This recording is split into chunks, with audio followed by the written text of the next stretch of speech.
Word spread through the base faster than Marcus expected. By the next morning, everyone knew about the 5,000-meter shot. Soldiers he had never met stopped him to ask questions. Instructors gave him approving nods. Even the base commander mentioned it. The attention was overwhelming.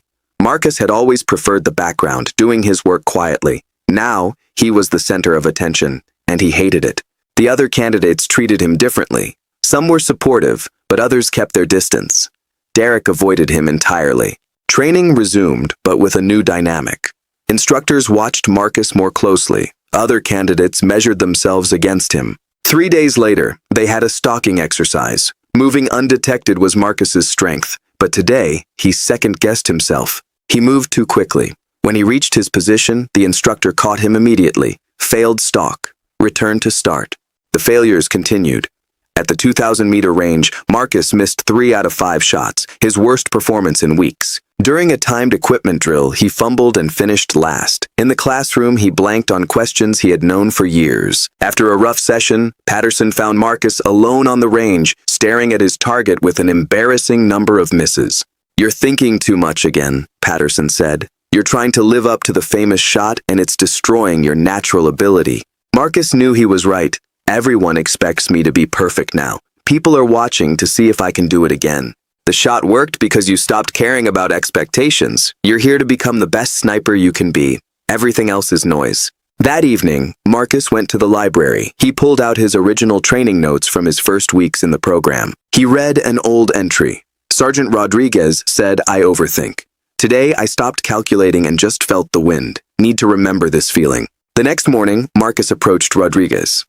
"Sergeant, I want to train separately for a while. No observers, just the basics." "Denied," Rodriguez said. "The pressure is part of the job. You think in combat you won't have pressure? You need to adapt. I'm pairing you with someone who understands pressure. Starting tomorrow, you and Derek Hawthorne will train together for 2 weeks." The next morning, they met at 05:30.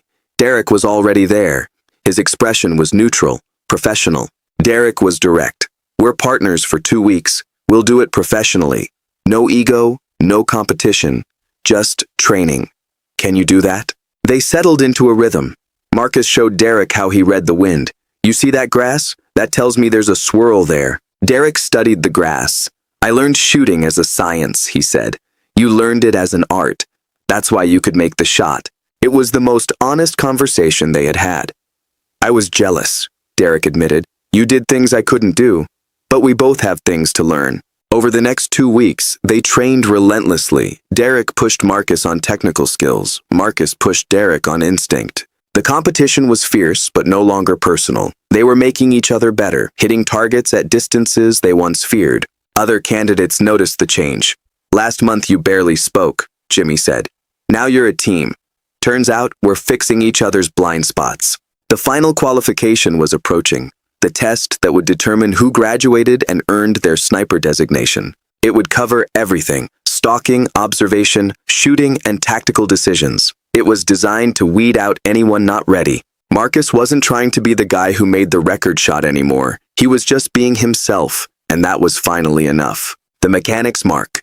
Only on the ground report. The training intensified. They moved from static shooting to the field, learning to read the terrain like a map of the soul.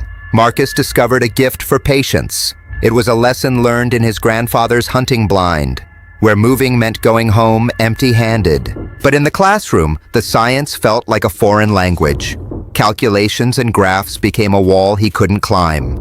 Derek Hawthorne moved with an unshakable confidence, solving problems as if they were second nature. To him, the math was a birthright. When Marcus was called to the board, there was only silence. "Chen," the instructor said, "natural instinct only takes you so far." An hour later, Marcus was still there, staring at the same line of numbers, trying to force the logic to stick. Jimmy Park found him. "You're doing it wrong," he said.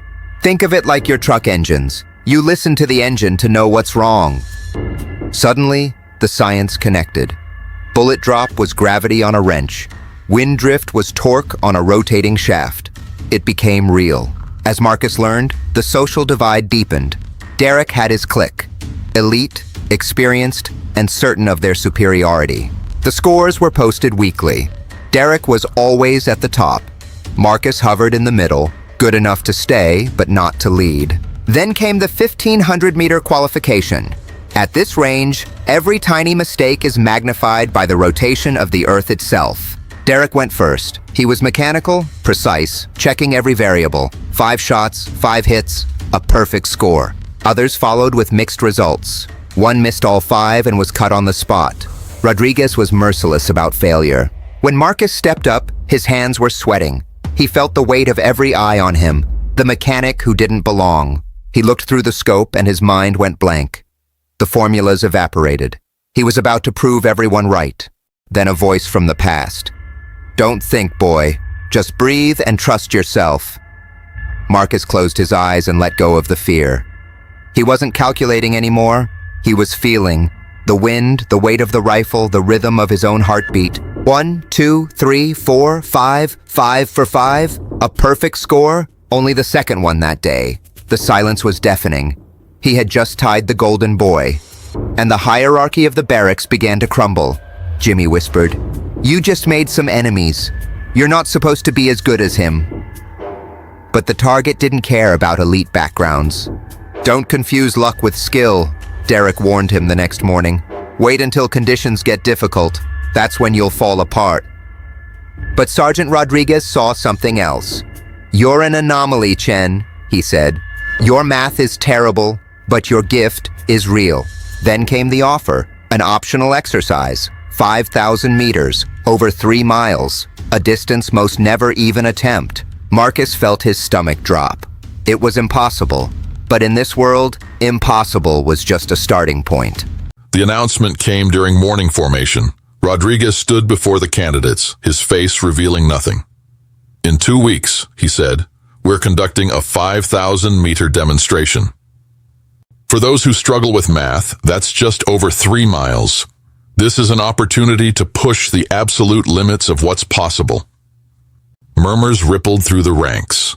5,000 meters was beyond anything they had attempted. Most sniper training topped out at 2,000. "At 5,000 meters, Rodriguez continued, you're fighting the Earth's rotation, temperature gradients, and air density. The bullet will be in the air for over 6 seconds. Derek's hand shot up immediately. "I'm in, Sergeant," he said. He was ranked top in the program, and he knew it. Marcus felt every eye turn toward him. The smart move was to stay in his lane, but he raised his hand anyway. He wasn't going to stay an amateur forever. "You're going to embarrass yourself," Derek whispered as he walked past. 5,000 meters isn't for amateurs." That evening, Marcus researched the records. The physics became almost absurd. The bullet would drop over 1,500 feet from its starting point. "Not impossible," Jimmy said, sitting next to him. "Just really, really hard. Even if I fail, at least I tried to do something incredible." The next morning, they arrived at a new range. It stretched into the distance, disappearing into the hazy mountain peaks. They were met by Mr. Patterson, a record holder. 5,000 meters is where science and art meet," he told them in a gravelly voice. "The best shooters understand the science, but they trust their instincts. You're the mechanic, right? You'll need both." The training was brutal. They learned about the Coriolis effect, spin drift, and measuring wind at multiple points along the path. Derek absorbed it all. He was a calculator who had learned to feel. Marcus and Jimmy struggled just to keep up with the formulas. "You're thinking too hard," Patterson pulled Marcus aside. "You have to let go and trust the preparation. You learn that by failing. I've missed more shots at this distance than you've fired total bullets. The guys who can't handle failure never make it." As the distance increased, Marcus's frustration built. He went 0 for 10 at 3,500 meters. He felt like he was drowning in numbers. "I'm doing everything you taught us," Marcus argued. Patterson shook his head. "That's the problem. You're trying to force it. Derek is a calculator who learned to feel. You're a feeler trying to force calculation. It doesn't work that way. Use the science to inform your instinct, not replace it. When you're behind that rifle, stop thinking and start feeling." It sounded simple. It wasn't. Marcus spent the next week trying to find that balance, to stop the noise and hear the mountains. The demonstration was coming, and Marcus was finally ready to stop thinking and start shooting. 5 days before the demonstration, Rodriguez assembled the candidates. The classroom was thick with exhaustion and the weight of the coming mission. Marcus was the weakest link, struggling at distance. Derek was the clear leader, consistently hitting targets at 4,500 meters. Rodriguez was clear. This was about proving the viability of extreme long-range capabilities. Proving what's possible, he told them. The range sat in a valley 12 miles away. Steel targets were set from 1,000 to 5,000 meters in the open air. One shot, that's it, Rodriguez warned. In the real world, in combat, you rarely get a second chance to be perfect. After the briefing, Marcus headed to the armory. These weren't just rifles, they were precision machines built for one purpose. The rifles were monsters. 30 pounds of steel and glass, featuring custom barrels and scopes worth more than luxury cars. Kowalski, the armorer, handed over system number 4. It could calculate everything: range, wind, even the Earth's rotation. Marcus joked if it could make the shot for him. Kowalski didn't laugh. The technology gives you info. You still have to execute. Training was a blur of data. Marcus felt like he was flying a fighter jet, drowning in temperature gradients and humidity levels. Patterson found him struggling. "Turn off half that stuff," he said. "You're drowning. Keep the basics and trust yourself." Marcus simplified his world. Suddenly, his shots at 3,500 meters started hitting. It wasn't perfect, but it was better. Derek, however, was already perfect. He was hitting 7 out of 10 shots at 4,500 meters. He was in a class of his own. Derek didn't mince words. "Withdraw, Marcus. Don't embarrass the program. 5,000 meters is exponentially harder." Marcus didn't back down. "I'm shooting. If I fail, I fail, but I'm not withdrawing." He stayed with his machine and his doubts. Sleep was impossible. Marcus ran through every failure, every miss, and the disappointment he expected to see on Rodriguez's face. At 2 a.m., he found Patterson in the classroom. "You're thinking about everything except the shot," Patterson observed. Patterson told him about his own first attempt at the distance. He'd been a ranch hand against the world's elite, NUS. "I missed by 50 feet, Patterson said. "I was shooting to not lose instead of shooting to win. There's a difference."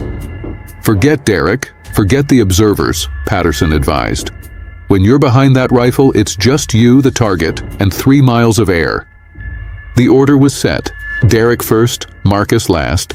Jimmy called it an advantage, a chance to see how the wind truly behaved. Tomorrow, Marcus would succeed or fail as himself. He would not be an imitation. One shot, that's all.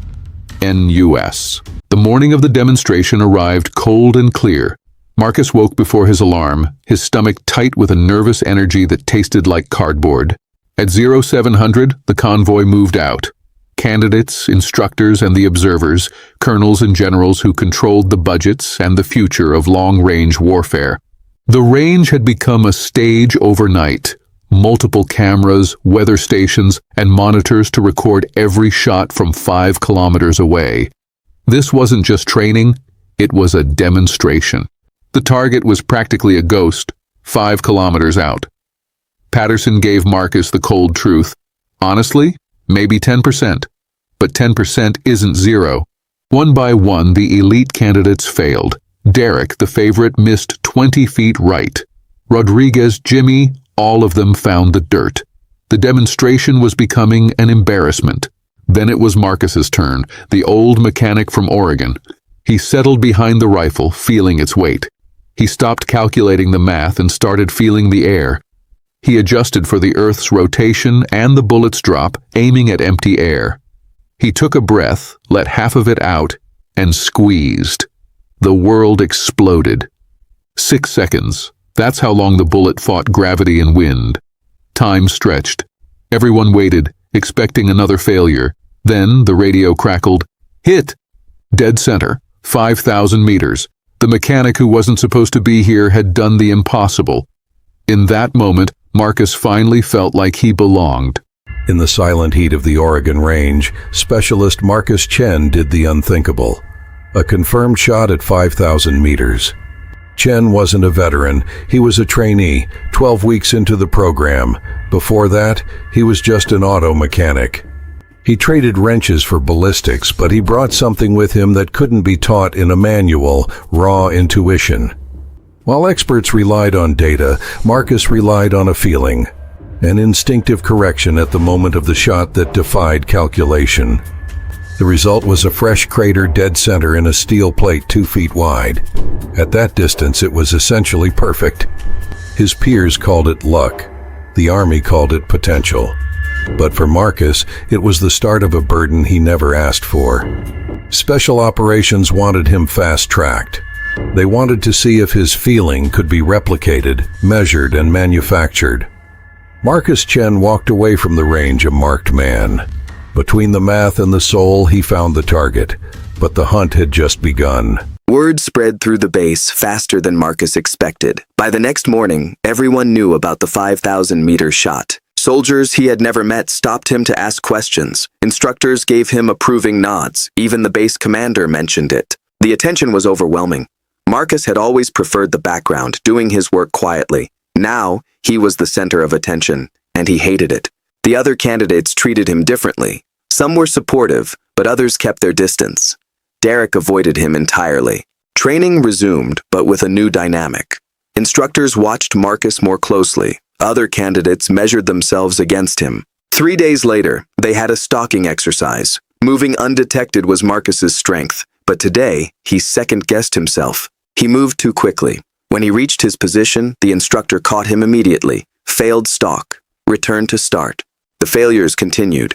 At the 2,000-meter range, Marcus missed 3 out of 5 shots, his worst performance in weeks. During a timed equipment drill, he fumbled and finished last. In the classroom, he blanked on questions he had known for years. After a rough session, Patterson found Marcus alone on the range, staring at his target with an embarrassing number of misses. "You're thinking too much again," Patterson said. "You're trying to live up to the famous shot, and it's destroying your natural ability." Marcus knew he was right. "Everyone expects me to be perfect now. People are watching to see if I can do it again." The shot worked because you stopped caring about expectations. You're here to become the best sniper you can be. Everything else is noise. That evening, Marcus went to the library. He pulled out his original training notes from his first weeks in the program. He read an old entry. Sergeant Rodriguez said, "I overthink. Today, I stopped calculating and just felt the wind. Need to remember this feeling." The next morning, Marcus approached Rodriguez. "Sergeant, I want to train separately for a while. No observers, just the basics." "Denied," Rodriguez said. "The pressure is part of the job. You think in combat you won't have pressure? You need to adapt. I'm pairing you with someone who understands pressure. Starting tomorrow, you and Derek Hawthorne will train together for 2 weeks." The next morning, they met at 05:30. Derek was already there. His expression was neutral, professional. Derek was direct. "We're partners for 2 weeks. We'll do it professionally. No ego, no competition, just training. Can you do that?" They settled into a rhythm. Marcus showed Derek how he read the wind. "You see that grass? That tells me there's a swirl there." Derek studied the grass. "I learned shooting as a science," he said. "You learned it as an art. That's why you could make the shot." It was the most honest conversation they had had. "I was jealous," Derek admitted. "You did things I couldn't do. But we both have things to learn." Over the next 2 weeks, they trained relentlessly. Derek pushed Marcus on technical skills. Marcus pushed Derek on instinct. The competition was fierce, but no longer personal. They were making each other better, hitting targets at distances they once feared. Other candidates noticed the change. "Last month you barely spoke," Jimmy said. "Now you're a team. Turns out we're fixing each other's blind spots." The final qualification was approaching. The test that would determine who graduated and earned their sniper designation. It would cover everything: stalking, observation, shooting, and tactical decisions. It was designed to weed out anyone not ready. Marcus wasn't trying to be the guy who made the record shot anymore. He was just being himself, and that was finally enough. The mechanic's mark. Only on the ground report. The final qualification began on a Monday morning. For Marcus Chen, it was the culmination of everything he had fought to prove. The physical fitness test was the first hurdle. At 29, Marcus was the veteran mechanic among young athletes. The 6-mile run was brutal. Marcus finished in the middle, not impressive, but acceptable. Derek finished first, naturally. But Derek didn't celebrate his win. He waited for Marcus. "Pick up your pace on the hills," he had said. Even now, he was teaching. The academic portion followed. Tests on ballistics and tactics. These were technical areas where Marcus felt most vulnerable. Jimmy emerged looking stressed, convinced he had failed. The pressure of the miracle shot legacy was a weight for everyone. But Marcus realized that shot wasn't a weight anymore. It was just a fact. He had learned to handle the pressure. The stalking portion was next. Marcus excelled here, moving with the patience of the terrain itself. 2 kilometers, undetected. He read the dead spaces, finding the gaps where observers couldn't see. He took 3 hours to cover the distance. When he reached his position, no instructor had spotted him. He completed his report and waited. Derek arrived shortly after. The shooting portion spanned 2 days, ranges up to 2,500 meters. Day 1 went well for Marcus. At 1,500 meters, doubt tried to creep back in, but he focused on the fundamentals. Breathing, trigger control, wind reading. Derek shot brilliantly, his technical precision on full display. But Marcus noticed Derek was starting to trust his instincts too. Jimmy struggled, his frustration building. "Stop trying to shoot perfectly," Marcus told him. "Just shoot your shot. Stay consistent." The next morning brought exactly what was predicted. A storm. Cold, wet, and gusting winds that made shooting nearly impossible. At 2,500 meters, Marcus could barely see. The instruments were useless. He had to rely on the feeling. He made a small adjustment, trusting his instinct over the calculations. The shot hit, a solid, undeniable hit in the storm. After the final session, the names were read. Derek Hawthorne, top honors, and then Marcus Chen. He had qualified. Relief flooded him. He wasn't the top of the class, but he belonged among them. He was officially a trained sniper. "You earned your place here," Derek told him. A month ago, he wouldn't have said that. Now, they were equals. Marcus had come as an outsider, someone supposed to fail. Instead, he had learned, adapted, and persevered. He belonged. His phone buzzed. Rodriguez wanted to discuss his future. Whatever came next, Marcus was ready. The mechanics mark. The journey continues. Marcus arrived at Rodriguez's office at exactly 08:55. The sergeant was already there, along with Patterson and Colonel Richardson, who Marcus recognized from the 5,000-meter demonstration. "We're developing a specialized unit focused on extreme long-range reconnaissance and interdiction," Richardson said. "Your demonstrated ability at 5,000 meters makes you an ideal candidate." "Honesty," Richardson said. "The program might fail. We might determine that extreme long range is too inconsistent. If that happens, you'll have spent months on an experimental program instead of building conventional experience. On the other hand," Patterson said, "if it succeeds, you'll be at the forefront of a new capability. You'll be doing things that push human and technological limits. That's rare." Rodriguez met his eyes. "I think you didn't come to the Army to do what everyone else does. You came because you needed a change, a challenge. This is definitely a challenge." After they dismissed him, Marcus walked the base thinking. He found himself at the rifle range watching new candidates. They looked nervous and uncertain, just like he had felt months ago. Jimmy found him there an hour later. "Honestly, I'd take the safe route. I'm not built for that kind of pressure. But you're different. Why stop now?" That evening, Marcus called his mother. "You left home because you were restless," she told him. "You didn't join the Army to be safe. You joined to find out what you're capable of. So find out." He spent the rest of the evening writing a letter to his grandfather about the shot, the training, and his fears. By the time he finished, the path forward was clear. The next morning, Marcus arrived at Rodriguez's office. "I'm in," he said simply. "I accept the assignment." Richardson nodded. "Good. We start in 2 weeks. Report to Arizona." Derek was packing for Special Forces. "I'll be joining your program in about 3 months," he said. "That 5,000-meter shot changed more than just your trajectory. It changed mine, too." Patterson pulled him aside. "What we're going to do in Arizona is much harder. We're going to push you beyond what you think is possible. You're probably going to fail a lot before you succeed." Marcus thought about his auto shop, about watching it slowly fail. "I've been broken before," he told Patterson. "I'm still here." Patterson studied him. "Yeah, I think you are." On his last night at Fort Carson, Marcus walked to the range one final time. Tomorrow, he would start a new chapter. He had proven he belonged here. Now it was time to prove what else he could do. 6 months later, Marcus stood in the Arizona desert, squinting through the heat shimmer at a target nearly 6,000 meters away. The temperature was over 100 degrees. His last shot had missed by 30 feet. It was miss number 43. Patterson stood behind him, recording every failure. This wasn't just shooting. It was a brutal exercise in atmospheric science. The Arizona facility was isolated and intense. Only 6 students, all hand-selected, were pushed to the absolute limits of ballistics. The goal wasn't to get lucky. It was to make the impossible reliable enough for tactical use. Consistency was the new enemy. They studied advanced mathematics and tested experimental systems. They failed constantly, repeatedly, and maddeningly. The benchmarks were clear: 30% at 5,000 meters. Right now, none of them were even close. Marcus checked his data again. Wind at 8 miles per hour, humidity at 12%, density altitude shifting the air. He made his calculations, then added his instinctive adjustments. He stopped fighting the shimmer and trusted the data. He fired. 6 seconds of silence later, the call came. Hit. 1 out of 44. It was progress. Later, the students gathered for their assessment. Colonel Richardson watched via video link from SOCOM headquarters. Derek had caught up. The others were catching up too.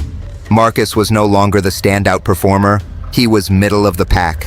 The training equalized them. Success at this level required both natural talent and relentless systematic development. "It's motivating, isn't it?" Derek asked him later. Being consistently good was more valuable than being occasionally exceptional. Then came the live demonstration. High-ranking officers and civilian officials filled the viewing area. The stakes were total. Derek went first, hitting 60%, a brilliant performance that set a new standard for technical precision. Then it was Marcus's turn. He remembered his mother's advice. "Can't hit anything if you're worried about missing." First shot, hit. Second, hit. He found a rhythm. He forgot the crowd and focused only on the shot. 8 hits out of 10, at 5,000 meters. The observation area erupted. He had proven it wasn't a fluke. "You've demonstrated that extreme long-range shooting can be reliable," Richardson told him. "That changes everything." The shot proved what was possible. Everything since then proved he could make it real. He was no longer the lucky rookie.